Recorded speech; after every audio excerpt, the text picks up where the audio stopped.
आज आहे ना झणझणीत असा तव्यावरती अंडा मसाला बनवायचा होता, पण त्या साईजचा आहे ना तवाच नव्हता. मग चला म्हटलं काहीतरी एक जुगाड करूया दुसरं. तर इथं आहे ना अद्रक, लसूण, कोथिंबीर पाणी घालून प्युरी तयार करून घेतली. कढईमध्ये तेल गरम करून ना त्याच्यामध्ये हिरवी मिरची, बारीक चिरून घेतलेला कांदा, कांद्यावरती मीठ टाकून गुलाबी रंगावर कांदा परतून घेतला. बारीक चिरून घेतलेला टमाटर टाकला.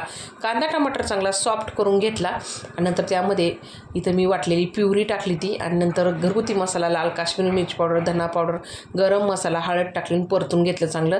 आता थोडं पाणी घातलं याच्यामध्ये, मसाला चांगला तेल सेपरेट होईपर्यंत परतून घेतला. आता इथं तेल सेपरेट झालेलं आहे मसाल्यामधून, तर लगेच मी अजून थोडंसं पाणी घेतलं, म्हणजे एक अर्धा ग्लास, आणि मिक्स करून घेतलं. ग्रेव्हीला उकळी आल्याच्या नंतर त्यामध्ये उकडलेल्या अंड्यांना मी कट देऊन सोडून घेतलेले आहे. मिक्स करून घेतलं चांगलं. चवीपुरतं मीठ आणि कोथिंबीर टाकली. झाकण देऊन एक वाफ देऊन घेतली, म्हणजे अंड्यामध्ये मसाला चांगला मुरतो.